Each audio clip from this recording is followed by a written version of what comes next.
And start the recording. Alrighty, take it away. Okay.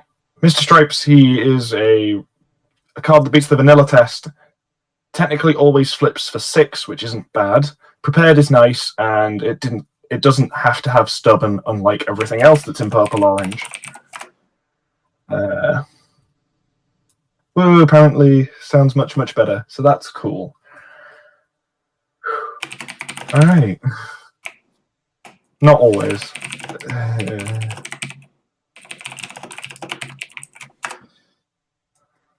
No, he says they not always for the card. Not always for the stuff.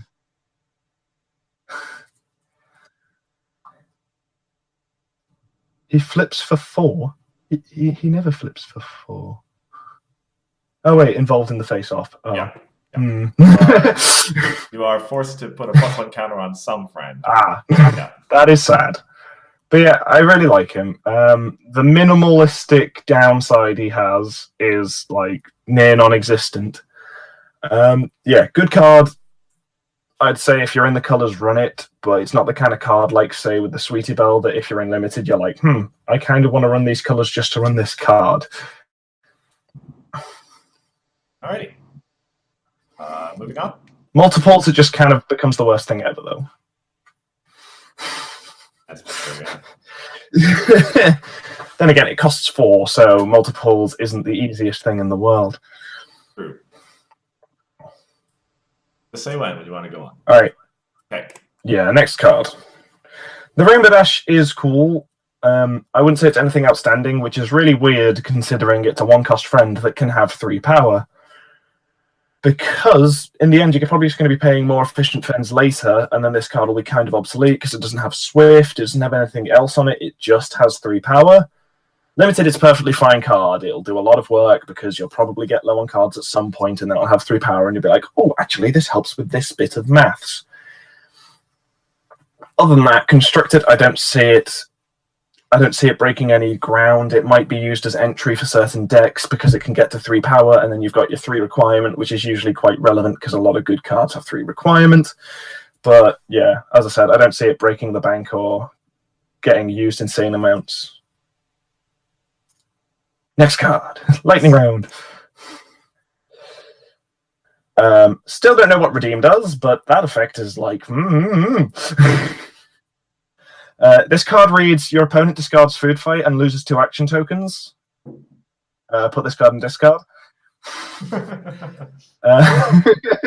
Because, if they don't do that, it's an absolute nightmare and will get out of control quickly. Then again, I kind of wonder, if you have the 8 action tokens to play this, why didn't you just play all the other friends that you would play with her ability? If Redeem reduces her cost, this card is probably going to be completely insane. Yeah, glad it loses to certain removal that's used a lot. That's the big problem with big friends often, yeah? Yeah. Move on? Next one. Next. Yeah. I really like the design of this card. Because it's got a draw effect, it has a event reduction effect, like it's got all these kind of cute little abilities where it's kind of giving you an action token if your deck's built around the fact that you have a lot of events. Drawing that card is going to be relevant.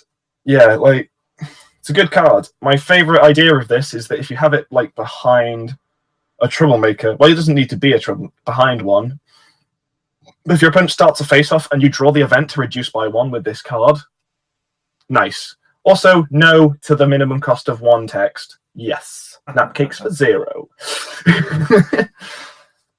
Alright, yeah, next. I think that's all I really need to say. It's weird. This one I'm really not sure on, honestly. Because, like, it's a 3 for 3 with 2 requirement in each. You get showy 1.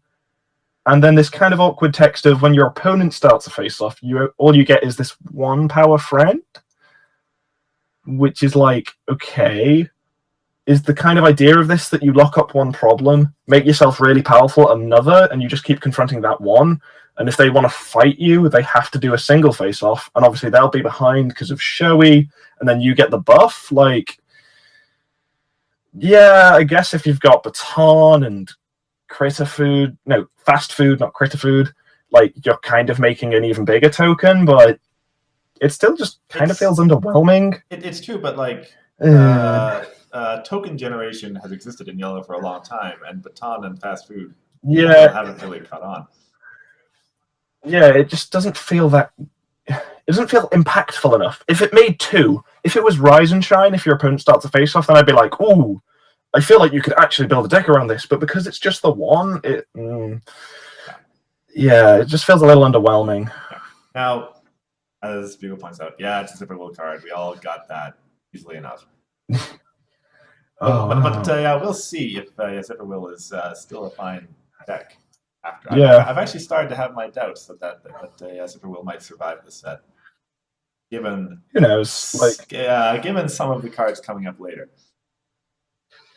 But anyway, so on gone. Next card. Oh, I love this one. This card is just funny. My favorite part is, even if they defeat it, as far as I can tell from the wording, they're still going to get taxed until the end of the turn. Hilarious. The fact that it's relevant on your turn still as well, just in general. So if you name friend, it costs them 5 to try and Rutherford you. Oh wait, you can't name friend. If you could name friend, it would cost them like 5 to Rutherford you. Like, yes, please. I'm trying to reason this doesn't say friend. Yeah, like, just like, you know, when it's like, oh, I want to start this, I want to face off against your troublemaker. Cool, I'm going to name event. You are not shenanigansing me right now unless you want to pay 4 to just nap cakes. Like, okay, that's a bit mean. It's, yeah. Oh, it's pushed. I feel like they tried it with 0 points and kind of went, no, at least give 1. At least, guys, come on. Very powerful effect. If it could say friends, I wasn't thinking, it would be hilariously broken, and I love it. It's great. I'm going to be brewing with it in Constructed, and if you get it in the pre-release, like, just give it a go, because it will probably do a lot more work than you think. And shout out to the card's creator in the chat. Bugle is here. Oh, as Bugle, okay. As we expect he would be, taking notes for the commentary's Magic stream tonight, I'm sure. Or at least he will be taking notes at the end when we actually reveal the new card. Anyway, on to your last one. Submitted it with 1 bonus. Come on, don't you want to push the power creep really far? That's all I do. Just like, maybe? Okay. As someone who plays Magic, this card reads, lol, I Cataclysm, and then I can Cataclysm for 2 mana, and that's not fair. This card is horrifically unfair, and I love it. God, it's ridiculous. So yeah, you're just gonna like play this. You're probably going to keep this because 5 power isn't small. And then if you're playing purple-orange, later you can just, you know, I'm going to interdimensional portal this on your turn, go down to 1 friend. Thought so. Like, yeah, the fact that it's not when you play this card, it's an enters play trigger is the most worrying thing about the card. Because, yeah, just because stuff like Portal exists, which is ridiculous. That is actually a fair point. You play this like a purple main or something. In that orange-purple deck, and just... Yep. My opponent is never allowed to have more than 1 friend. Yeah, it's just gross, and I love it. It feels stupidly oppressive. And even when they're like, haha, I'm going to have a bunch of troublemakers to stop you, you just go, AJ? And they go, I guess I keep the 1 at the problem you put your AJ to? Cool, I'll pay 2 action tokens and move her. Oh, man, that's terrible. Like, yeah, this card is, I want a playset, but I know they're probably going to be expensive. And if they're not, I'm going to play this card. And if I don't win games with it, I'm going to question why. Oh, I didn't draw it, maybe. Yeah. Like, it's kind of like Party of One. Because you get to keep a friend, I guess they also get to keep a friend, but then it affects all the other card types, which is fair, right? Yeah. Yeah, this card, it's just ridiculous, and I love it. 1 second, mix up my cup of tea here. Okay. So I'm still unsure if it feels like insanely orange, but then again, I don't know what color would get an effect like this, so orange it is. Fair to say, yeah. And the color kind of needs it, I think. Yeah. Anyway. Yeah, really interesting card. All right, now is it new from this point on? It is. I can't exactly remember what you talked about. It is new from this point on. This brings us to the end of BabsCon. From here on out, it's cards which other people have talked about, but we have not yet. So, our first up is coming to us via Nate from the Like a Ditsy Do series. I had this up on YouTube a little while ago. It is Mare. 'Tis better to give. It costs 3 pink, a chaos ability to draw a card, and an immediate ability, exhaust to draw a card. So. I was legitimately surprised when this was common rather than uncommon, honestly. For that powerful of an ability? Yeah, because it suffers from what I call guidance counselor syndrome, which is you use it to confront, and then it becomes exhausted. Because if you exhaust it on your turn, you have to be desperate for something.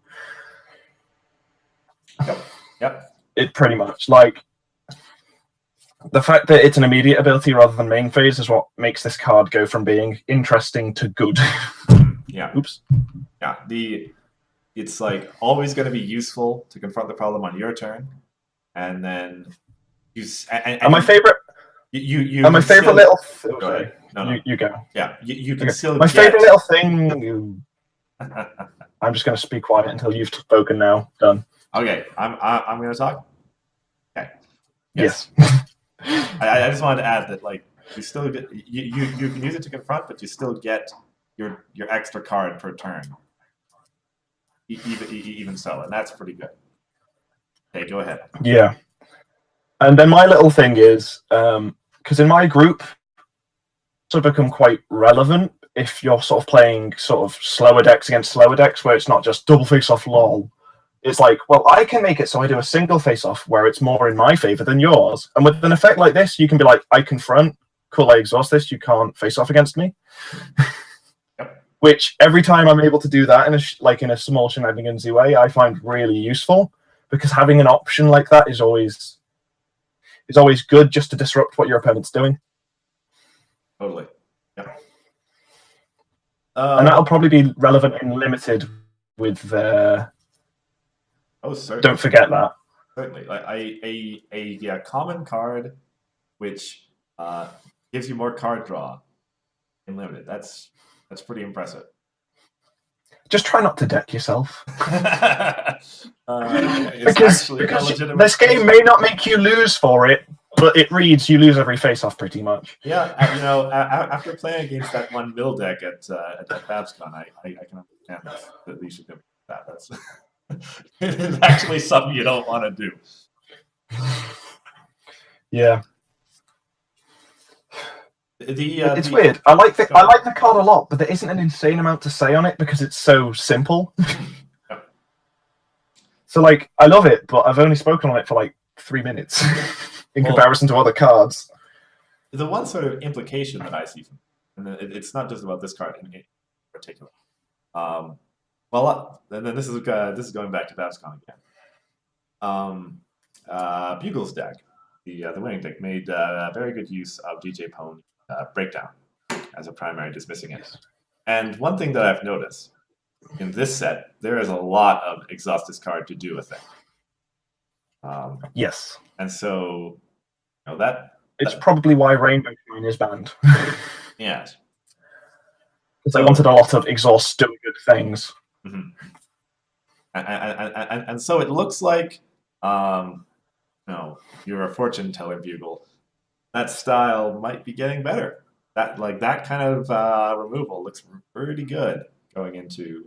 To be fair, Breakdown's always been good. That's fair. That's fair to say. She's getting better though. Since Scootaloo got printed, she got better. Okay, that is quite correct to say. Yeah. But yeah, like all that card, that DJ only gets better as time goes on because there just gets to be more targets, pretty much. Yep. Although my favorite little thing is playing orange yellow and just being like, I exhaust that, bang. Yeah. Unless like only in the early sets, blue kind of had the sort of ready cards during your main phase thing. Yeah, where you get to ready things and yeah. And then it had like 2 cards that exhausted and were relevant, and it was kind of awkward. Yeah. Yeah. So it's because what it had like Bonk Biceps from Canterlot. Yeah. Yeah. It's just So it was a bit weird. It's possible, and the readying cards aren't that great, but with all of this exhaust coming in, maybe it's time for that mechanic to come back. Maybe. I feel like they could give it to a colorless friend, and it would be like pay 1, exhaust it to unexhaust something else, and that would be relatively balanced. What with the now would that be a main phase action or an immediate action? Probably main phase. Yeah. Then it keeps that makes sure it's balanced. Easiest way to make sure it's balanced: limit how much you can when you can use it. But yeah. So yeah, that as you said, and I pretty much agree with you. Looks like a pretty solid card. Yeah. Kind of like an excellent sort of. It's a very likable card that you don't have much to say about. Yeah. To make perhaps a poor joke, it seems like an excellent stocking stuffer for a pink deck.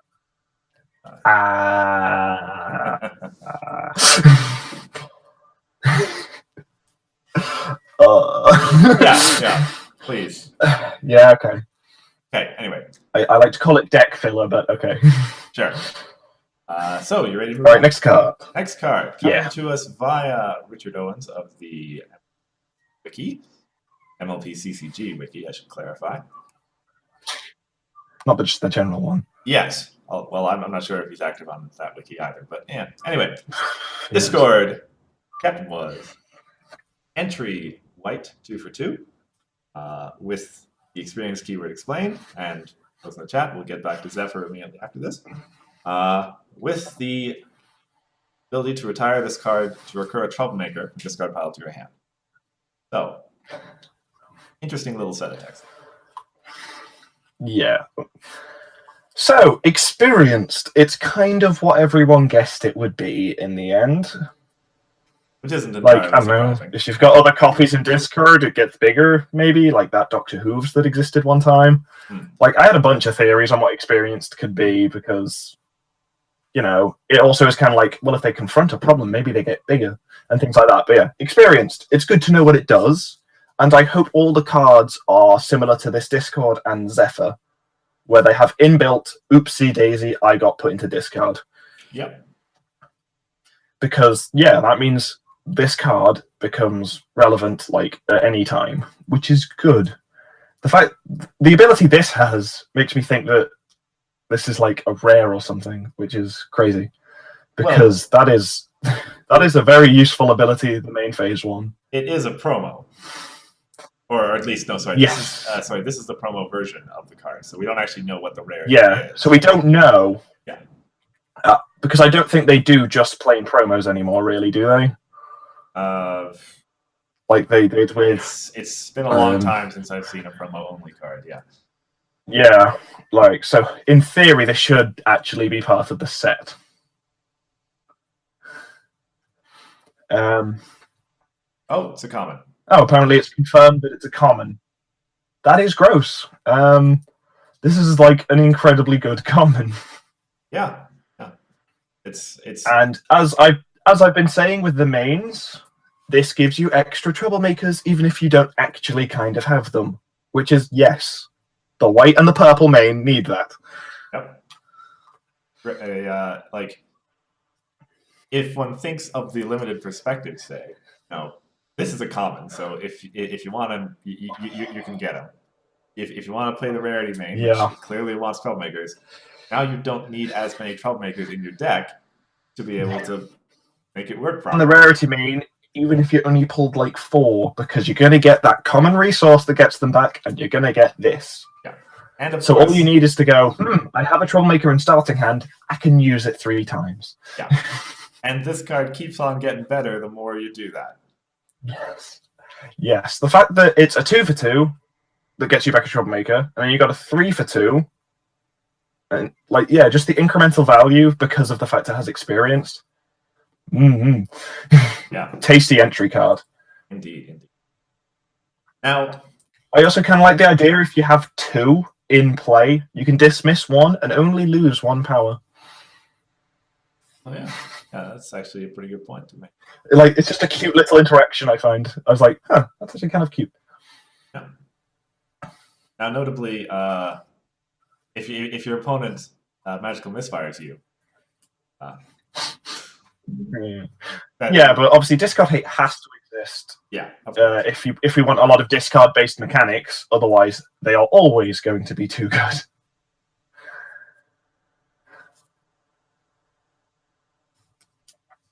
Yeah. Now.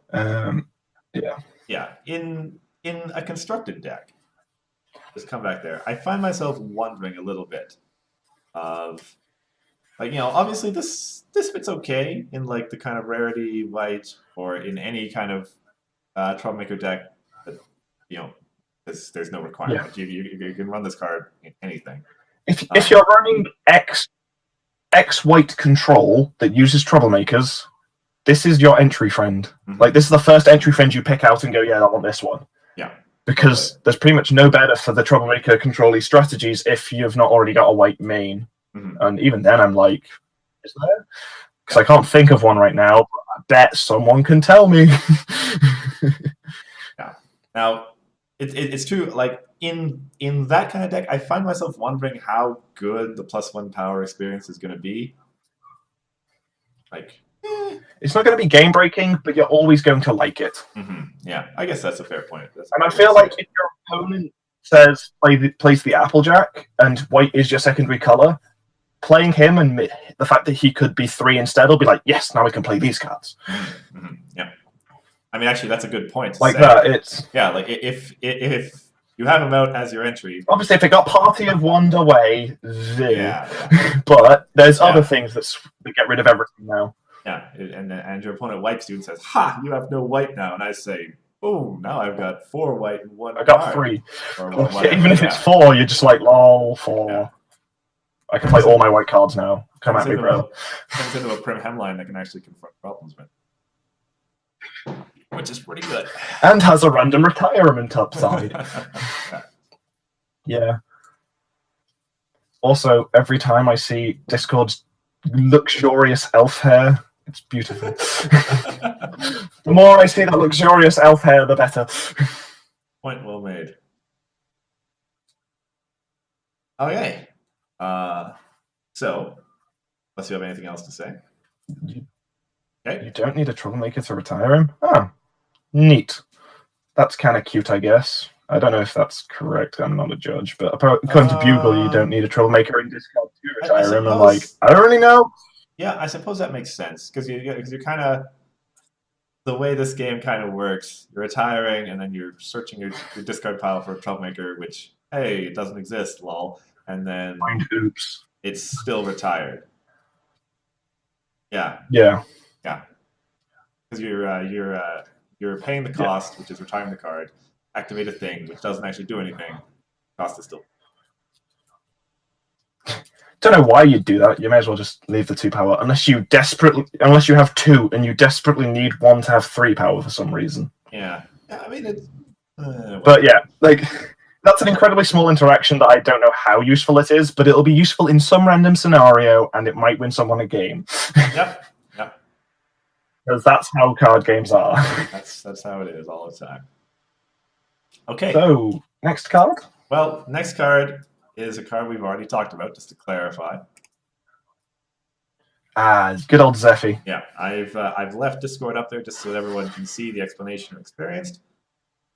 And there we go. So now, as I kind of said to you before the stream started, I know during our stream we were kind of assuming this is what Experience did. So we pretty much talked about Zephyr already. But now we know for sure. Yeah. He's 4, and he's 5, and he's 6. And then you don't have any more copies unless it's limited. Yeah. Or unless you dip him and then retire him back, and then now your token will be 7. Whoa. So, now that I know exactly what Zephyr does, I think he's pretty much perfectly costed because he gets hit by Baton, which is probably something they wanted him to do, so that you can sort of go through the game, and if you get multiple copies, it's like, oh yeah, he was 5 power, and now he's 6 power. And sort of he's just like this big sort of 2 action tokens, bosh, I confront this really easily. Yeah. It's a huge threat for Yellow in the late game. Your opponent has put 2 of them back there, and oh my goodness, there's that huge Zephyr coming now. Right? Yeah. It kind of feels like he's an event in most cases, because you'll play him, confront both, goes home. Bye. My tiny issue with him is that Frozen in Magicite exists, and that will make you cry every time. That is a good point. Yeah. Notably, send him home. Oh. Notably, if you portal him to home, he actually stays in play. Funnily enough. Yes, because it's only when he's moved home that he goes away, which is really odd. I like the idea that you can play him at home and then move him up. Yeah, and I also love, I think I didn't mention last time, I love the flavor of it. Because if you've watched the episode with Zephyr in it, he goes home and he gives up. So it's just like that as a card. And it's just funny to me. Very much so. So another really hard-hitting yellow friend. I know you've got another one that we're going to get into later on in it. Yeah. So, he kind of reads I die to everything, but that's okay. Yeah, because I'm going to hit you with a hammer first. Alrighty.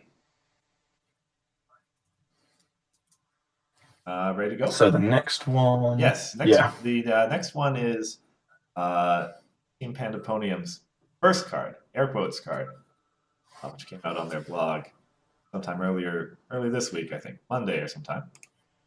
Wonderbolt's Runway. Yay! Thank you very much, Rob. The card that works with Equestrian Leader. All praise be to Rob.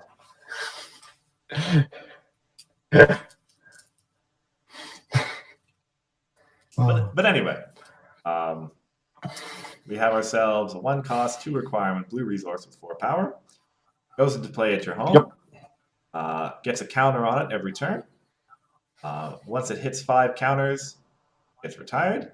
And when it leaves play, you get 1 token per counter. Yes. Yeah. So it takes some time for the value to be realized, but your opponent can't get rid of it without you getting something. Without you actually getting, except for one simple, lovely, terrible card that's also blue. Yes, that is a point well made as well. Trash. Good old trash. Yeah. I like the idea that someone just comes and beats holes into this runway and leaves. It's been trashed. No. But yeah, it feels kind of slow, but if there is some sort of blue card where you return a resource to your hand and get value that ever gets printed, this will be the staple card for it. I didn't think of that. Yeah, you return this because if there's anything that It's like, oh, return it to your hand. A friend gets a temporary buff equal to its power until end of turn, or something silly like that. Maybe not quite like that because it'd be way too easy to abuse, but you can be like, oh, it's got 2 counts on it. Cool. I return this, give this a buff because that's what the ability does. Get 2 Pegasi. Cool. I did this now. Yeah. I did the thing I wanted to do now. Yeah. So if they print anything that lets you absolutely abuse what this can do, it's going to be hilarious, and I'm going to love it. But as it is, it kind of just feels like a limited card. It feels very similar to Hearth Swarming Traditions, the one that made Rocks, where it's just sort of a resource that sits back and then boom, value. Yeah. Did you dismiss it early? Uh-oh. Yeah. If there was a way, I'm trying to think. I'm thinking of like an Octavia deck where, like, if you could get rid of this whenever you wanted to get rid of it, then Octavia would love that. Numbers, math. Yeah, I'm just okay. I'm gonna throw in 3 tokens right now, which is like that 9 power coming from Octavia, and there's a thing there already, like just a big cannon that you can aim at the problems whenever you want it. You need a way to get rid of it when you want to get rid of it. And I'm not sure which card you would use for that, but if that exists, that's pretty good. Yeah. Feels like it could be like pseudo extra copies of what's that event that just makes 7 tokens that go away at the end of the turn? Close air support. Yeah, it feels like extra copies of close air support that you can do something more interesting with than just play it, double face off, pass. Now, I love its design. I just don't think its power level is insane, but that's fine. Yeah, it's. I'm more interested in card design half the time anyway. Totally. Yeah. So, you have nothing else to say? No, not that I can think of. All right. Sum it up. It seems like a fine card. Maybe not a great card, but certainly okay. I'd say definitely give it a try in Limited if you can play it early. Yeah, most certainly. Because it's just value in Limited when the games can go on a bit longer and stuff. And well, sorry. What's the rarity? Trashed is rare, I think, right? Trashed is uncommon. Oh, it's uncommon. So you might run into it in Limited. But even so, I'd say. Well, you're not going to run into it in the pre-release. Certainly, that's correct. That's very correct. Yeah. Unless they just reprint Trashed in this set, which would be weird. But I would be surprised at that. Anyway, next up we have the card that you are very familiar with solving. Ah, yes. Your Fluttershy. So why don't you say it? Give us the introduction. So yeah. So Fluttershy Flutterholly, 1 power, 3 cost, 2 requirement. Now, when you first read that, you think it's got to do something crazy. This card has +1 power for each of your characters at home. And then I was like, oh. So, as I said in the episode where I revealed this spoiler, it's very reminiscent of the fixed Equestrian Odysseys card, Animal Allies. I can't remember the subtext. Which is a 0 power, 3 cost friend that has power equal to the number of friends you control. This version, on the other hand, has inbuilt synergy for the pre-release with the yellow main, which I really like, because the yellow main is designed to stay at home, exhaust itself, and go, there's 3 power over there. Yep. So you're always going to basically have this on at least 2 power.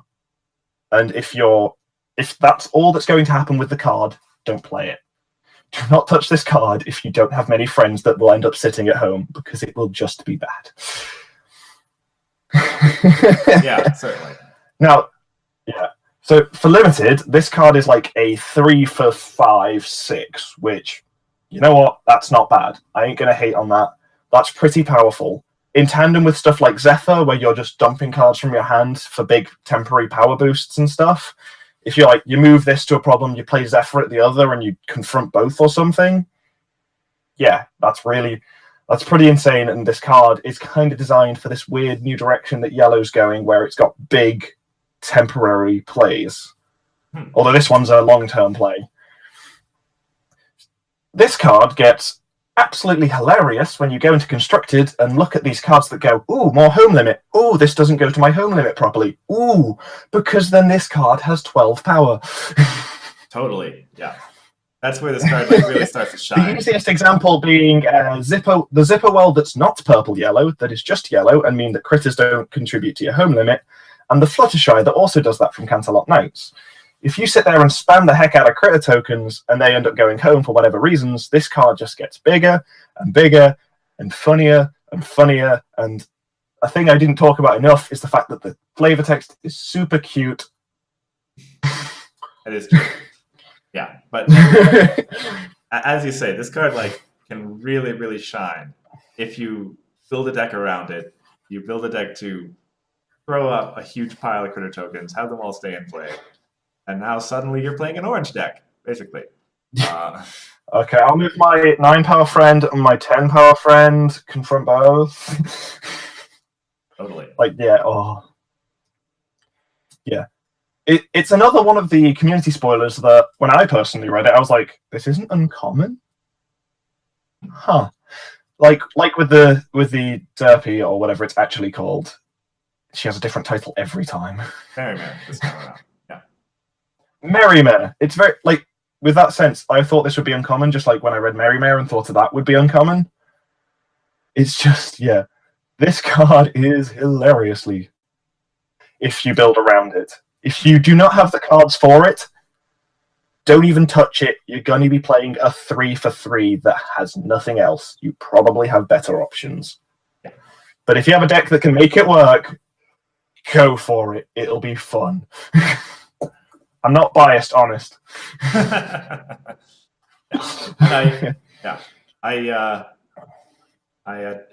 was really your video this week that actually put me on the idea of this sort of this yellow critter. What would you call Big it? Yellow is what I'd nickname it. Yeah, just Big Yellow. It's kind of and like not using critters. Well, obviously the critter tokens help to confront the faults, but just having them all sit in a big pile at home and be your source of power for everything else. Yeah.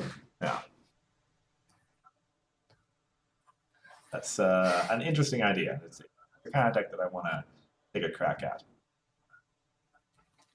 It feels more like it'll be fun rather than competitive, but that's okay by me. So yeah, I'm never going to claim that you're gonna see this in your nationals or whatever, but if you come and play a game against me, I'll have a deck and be like, do you want to play against it? Yeah. I mean, Bugle points out in the chat that big friends tend to be underwhelming competitively, but I would sort of counter to that. Like, how big of friends have we seen, right? Like, as you point out, this is, this could conceivably get to 10 or 11 with reasonable reliability. Yeah. And you wouldn't be struggling that much. Mm-hmm. Yeah, the problem is obviously I kill it. Yeah, you do. Yeah. Because yellow can't really stop that from happening unless you pair it with orange. It's a fair point to make. So, like, I said this, obviously, it's like, it's incredibly fragile, but if it works, it works. Oh, yeah. That deck is going to just be super fun, and I'm going to play it for a while because, yeah, I kind of probably with bias fell in love with this card when I saw it. Mm-hmm. But like I've kind of wanted another copy of Animal Allies to just build a deck where you get really big yellow friends. Totally. Because I've liked Animal Allies for a long time, but I've been like, if you only have you can't build around it when you only have 3 copies. Because it's not like Doctor Who's where you build around it and you control and lock the game out. It's just I play it and it did a cool thing. But when you have 6 copies and you're frequently doing a cool thing, yes. It's a lot better. Yeah. So, yeah, it's we'll see if this is what yellow needs. If this and all this other stuff, maybe, fingers crossed. If you start seeing it at nationals, you can tell me I was wrong, and I won't be too offended. Right, fair enough. Okay. Want to go next? Yeah. Alrighty. So Next up, we have our. I actually forget who had this over on the subreddit. It was the Tumblr blog Ask Critical Thought, I think. Oh, this was. I can't remember the name because I found out their existence thanks to this card and followed them instantly. But I can't remember the name because I'm not that familiar with them. Right. Point well made. Anyway, Critical Thought. I was right. It is Critical Thought. Yes, Critical Thought, yeah. I remembered things correctly. So we have ourselves. So my first point about this card is it has to be epic. It can't not be epic. Because if you could play this card and another Troublemaker, flip it and go, I'm going to flip it and get rid of Chrissy and like have just double diamond or some other 0 bonus Troublemaker, it would be so broken. So, yeah. And yeah, so this is, I believe, only the third 7-power Troublemaker to exist. So there's Nightmare Moon Original. Yeah, Nightmare Moon Original. There's Spike in Absolute Discord. I believe that's. I can't think of any others. So yeah. Yeah, only the third, and so obviously, 7 is huge. That is very difficult for the opponent to deal with. So the card may as well have a chaotic reading. This card flips for 7. Isn't that neat? Point. Like, yeah, that's how relevant card flipping for 7 is to me because 7 is so big. It's a huge deal. But when I stop and think, like, it's been pointed out before by the folks. I knew we missed one. The Epic Discord that has a bonus of 1. Yes. Yes, that's correct. I knew we would have missed another random one. Fair enough. Also, all 7-power cards are Troublemakers. Yeah. No, the ultra rare pink Discord had 7 printed power. Oh yes, it flips. Although it's not in play. Yes. And of course, there's Star Swirl Research as well. Oh yeah. God, we've missed a lot of things. We're bad at this. Oh well. Yeah, watch the start of the stream, you'll find out about that. Anyway. This card aside, yes. So if it was pointed out in the conversation that I saw on the subreddit that this card doesn't seem like an epic farming kind of card because you can't confront it the turn that it flips, basically. Yeah. Unless you dump Thunder Lane and like flip high. Yeah. This is fairly obviously for sort of Troublemaker control league decks. Yeah. Although even so, the fact it's a cutie pox scare that costs you 1 action token is so good. Now, but even then, if I think to myself of like the way that I tend to, like, I'm gonna have friends out, right? And I'm usually not going to be grouping them all up on one problem because I don't want to get nuked by loose cannon or by a villain or whatever. And so if I think of like a full control setup, I'm going to have my f-stops out, I'm going to have my photo finishes, I have a couple Starlight limits, say for example. If this card is going to give me a home limit problem, like it's going to move some stuff back, and now I have to move them back out, stop my home limit from firing. You could essentially add that cost onto the card and turn it into like a 3-power or 5-power. Yeah, I guess. Sorry, 3 cost or 5 cost. But obviously, if you're running this card, you're going to build around the fact that it does that. I suppose. I don't know. I feel like Troublemaker control is Troublemaker control, right? The cards you put in it are pretty much the same cards. I guess. Yeah. So I'm not sure. I'm not completely sold on it as a. I don't think it's bad. Yeah, I kind of agree with you that, but I don't necessarily think of it as an absolute. Like, I would definitely put that in my. Oh, man. No, I feel like it's going to have a testing period, and if it's good, it's going to be it's going to have a really nice deck. And if it doesn't find a deck, it'll just kind of sit there as a. Oh, hey, I remember that card. I thought that was going to be really good. Now, granted, Limited. Pretty awesome stuff. Oh my gosh. I feel like in Limited, this card reads, "Please move a showy friend behind me and laugh maniacally." Please. It costs 3 action tokens, so you can move that friend with showy back behind it. Yep. Give yourself. Yeah, it's a good time. That is very cute, Rayla61. It gives Flutter Holly a boost. That is a good point. That is an excellent point. If you really, really need her to have an extra few power this turn. You ever setting at the other problem, or? Yeah, it's definitely playable in Limited if your deck complements it even a little. Yeah. You only need to complement this card a little for it to be good in Limited. That's definitely true. Because, 7, like, as we said, the fact it has 7 power is... outstanding. And in Constructed, you kind of have to work around the downside a little bit, but certainly if you can do that, bango, very good card. Heck, if you put, like, I feel like if you put all your Troublemaker control-y things on the other problem and flip it on theirs, you're just like, whatever, your stuff goes home. Well, having a playstyle that can make this one-sided seems like a thing you could definitely try to do. Yeah, probably. And it's also the kind of, is it the Chrissy or is it a villain? That'd be kind of a fun bluff to start playing around with. Very true, yes. Sorry, now that we've had a pretty good pool of epic troublemakers who aren't villains, that mind game has become like an actual thing. It's good. Yeah. I feel like this card's going to be a lot of fun. And heck, cheating this into play just as 7 isn't the worst. That's a good point. Playing it face up. Just bosh.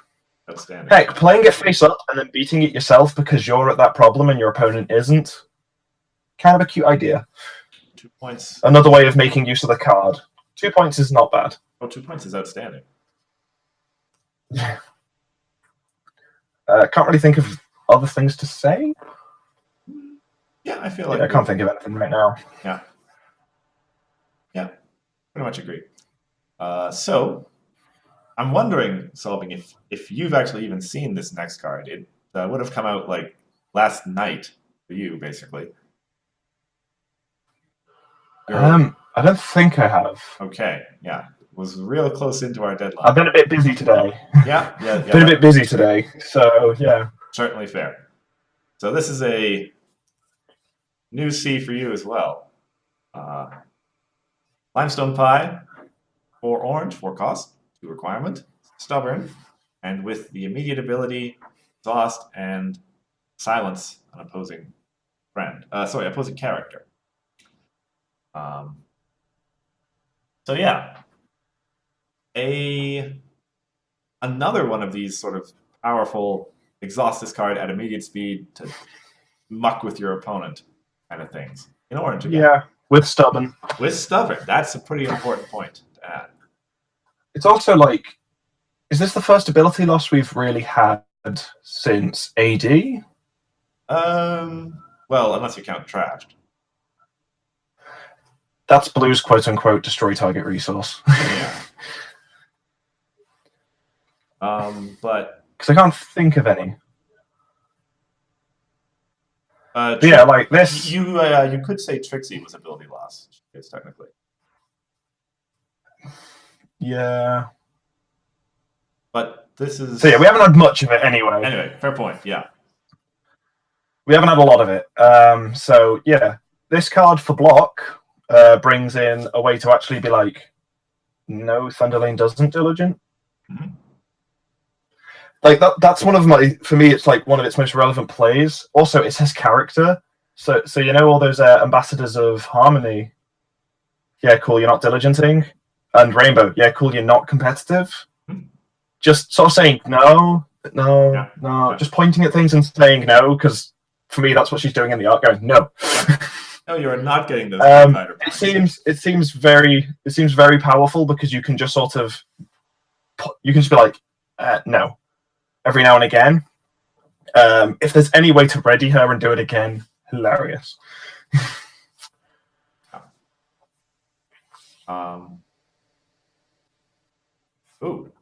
Bugle just pointed that out in the chat. Yes. That's pretty serious business, actually.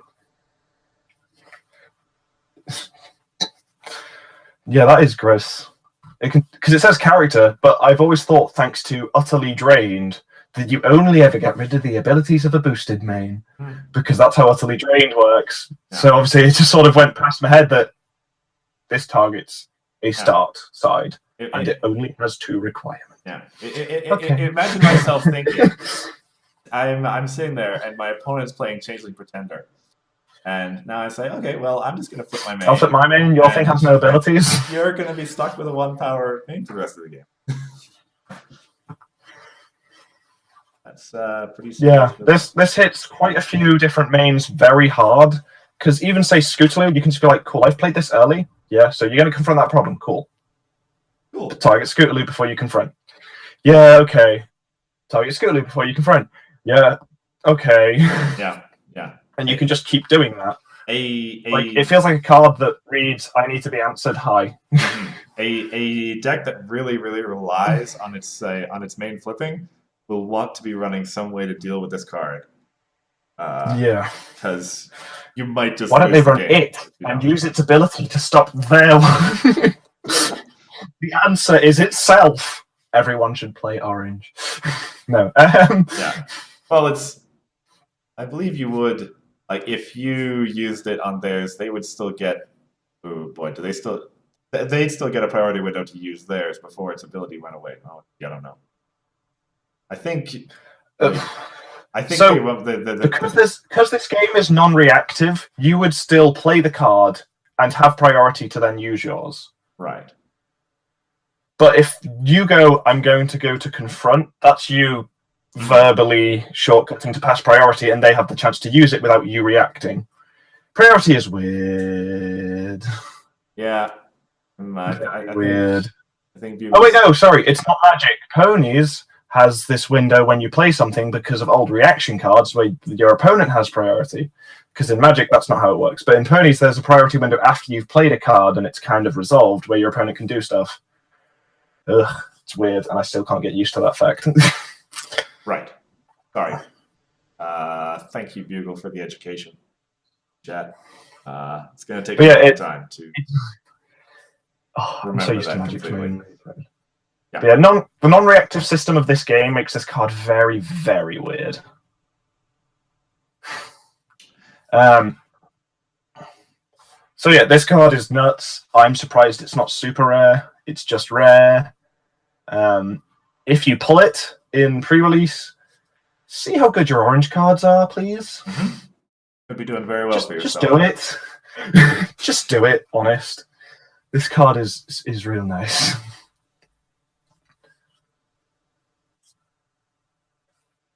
I think you should be putting that link like all over the place.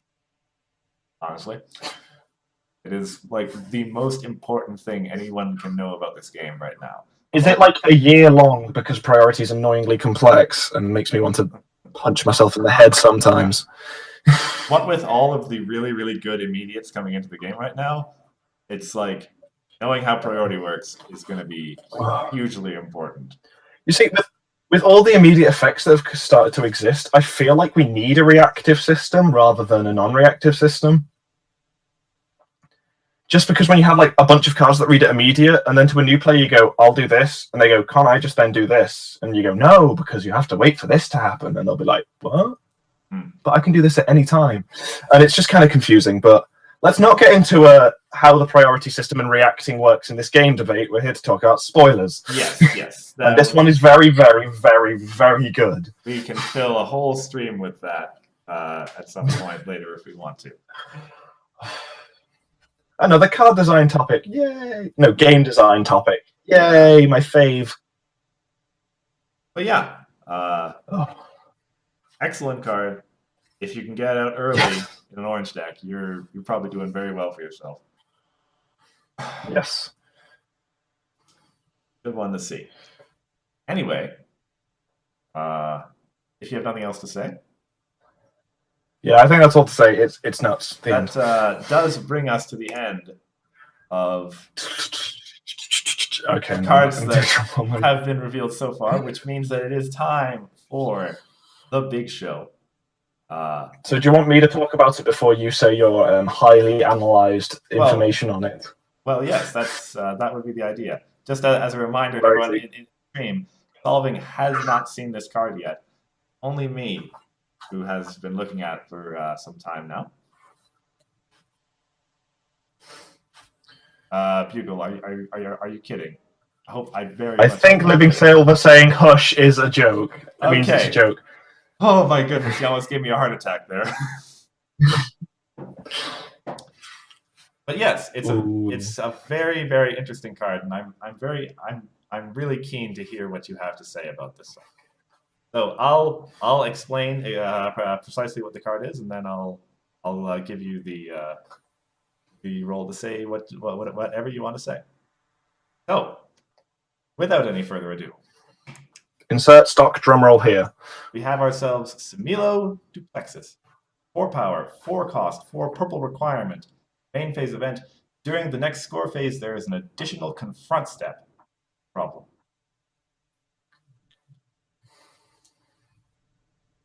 What?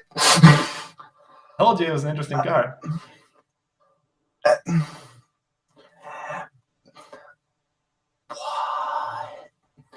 Okay.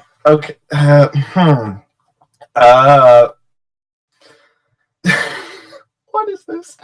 So, okay, let me get this straight. If there is 2 problems, there ends up being 3 score phases in total. Yeah. If there are 2 problems, there'll still be 1 score phase, but you will do an extra confront step for each one. So there'll be 4 confront steps total, 2 at each problem. Oh, during that score phase, an initial confront step for each problem. Oh, okay. Specifically confront step, not okay. Yeah. So you get to confront each problem twice. If you can, and if you so. What is the wording on double face-offs? My very next slide. Because I have that rule right here. Because yes, that is obviously the first question comes to mind. If I confront the same problem twice, is that going to trigger a double? And the answer is no. It specifically says 2 or more problems. You have to confront 2. So they have to be different cards. Yes. Okay. That makes sense. So you're not just going to double face off with this, but. Yeah. And for that matter, there's another card which interacts with that a little bit. Flim and Flam did not stop you from confronting the same problem twice. They also mentioned problem specific. Yes. Yeah. Okay. So 4 action tokens. Get an extra point for each problem you confront, including their personal upsides if they have a confront upside. Ew, double T-Rex Reign of Terror. Very much so. Yeah.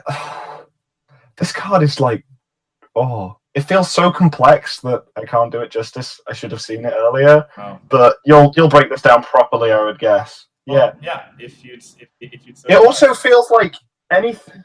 It feels very interesting with any yellow problem that makes tokens. Because you'll go, I'm going to go for these first, make tokens so I can confront this twice, and then... Yes. I actually have a... Because say if you have, like, the yellow dilemma out, like, to me it's like, I'll confront the yellow dilemma twice, and now I can confront these. I actually have that combo coming Which is actually crazy. I'm actually going to illustrate that coming up. Because it is a pretty ridiculous combo when you can make it work. But... To give it what I've shown, or to give it what I've seen. If you're going to pay 4 AT just to confront problems twice, right? 4 AT for like 2 points is not a good deal. That's not going to work. You need to have some ability which is firing on these confronts, and there are 5 cards which are pretty good abilities. Out there. Also, we're supposed to be getting new dilemmas, so hopefully there'll be even more to do with that. Yeah. So if you have yourself a really good on-confront ability, you're doing well for yourself. Now, you pointed out Industrial Revolution, and I'm just gonna bring this up to show you how good this can be, right? So, oh gosh, let's imagine that this is your board state here. You got yourself new Fluttershy at home. Got ourselves our favorite zipper will that says critters don't count helmet. I'm not showing your purple friends. Suppose you have 4 purple on the board somewhere, so you can play Samilo. Yeah. So you can actually do this. Yeah, and your hand's down there. So here's how it goes. And this Anxious Animals is not necessary. Your opponent's problem could be it. First thing you're going to do is you're going to play your Industrial Revolution from hand. Throw it up there. Yep. That is now 1 AT that we've used. You're going to play yourself your Rise and Shine. Throw 2 tokens to your Industrial Revolution. Or at 2 AT. These annotations that I'm making are showing up, right? Yeah. Okay. Now, play your Samilo. This is a total of 6 AT that we've used, which is not... That's a little bit, but that's not a lot of AT. If you like with this card, you're working to set up is the honest answer. Yeah, and that's all you have to do. Score phase. You're going to exhaust your Fluttershy for her power to Industrial Revolution. So we confront Industrial Revolution once. We're at 1 point. We confront it again. We're at 2 points. Animal allies. We have ourselves 2, 6, 8 tokens in play. So Animal Allies is now sitting up at 10 power, I believe. 9. Oh no, you got the zipper well at home, yeah. Yep. So we are definitely confronting Anxious Animals. Confront that twice for 2 more tokens, 2 more points. Our Animal Allies is now going to be sitting at 12 power. Yep. We go to a double face-off, which one assumes we win because we have 22 power. And Anxious Animals happens to have 2 bonus points, so great. We score another 2 points on that face-off. So this has now been 6 AT for 6 points. Everything's going to go home. We have our Zipper Will. The critter tokens aren't going to go away. And now next turn, you can play your Flutter Holly. You can move your Animal Allies up. Looks pretty good to me, if I dare say so myself.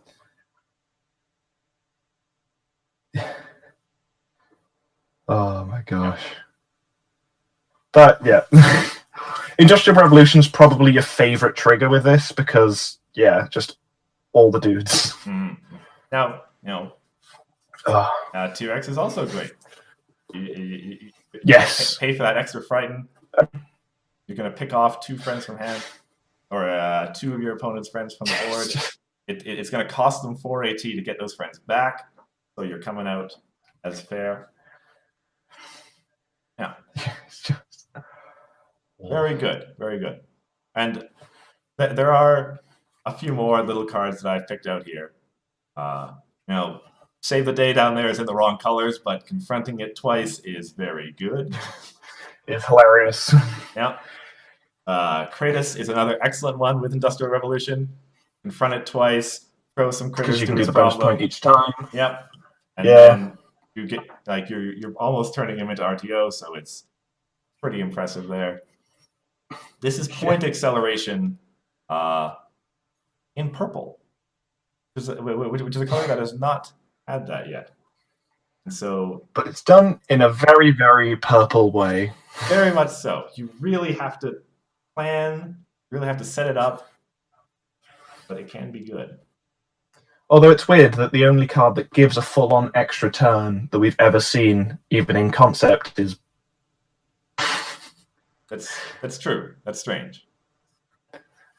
I wonder how much just a strict take another turn after this one would have to cost in this game. Like 10 action tokens?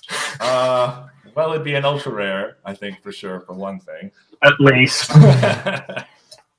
Unless it's take an extra turn, you lose the game unless you at the end of that turn. Oh, there's an idea. So you have to win that turn. That's a very fun effect. That would be interesting. That would be very interesting. But yeah, That's my impressions after thinking on this card for a long time. Is that it's like it's not a generally good card.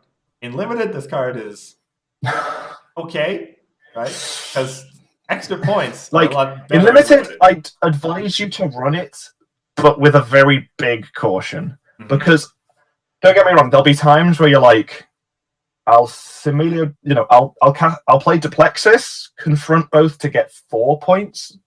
Do I win the double face-off in the game? But it's a very constructed feeling card. Indeed. Yeah, it is a very constructed feeling card. Because of that 4 cost. Yeah, this is a card where the creative deck builders out there will find ways to pull off some ridiculous combos like the one that I showed, and make their awesome deck. Whether that deck is actually any good or not, I don't know, but I know I would enjoy myself pulling off some interactions with. But yeah, I'm now I want to get a list of every single problem that has a when you confront this problem. Yeah, and line of text just to what is the best cards. Save the Day is a pretty heavy contender, but very difficult to get going. If you'd like, shout out to another community resource. If you use the Royal Archive, that is a great way to answer that question. Have you heard of that, Solving? No, I only know of Ponyhead. Alrighty, I'm just going to link that in the chat then, because it is an outstanding resource.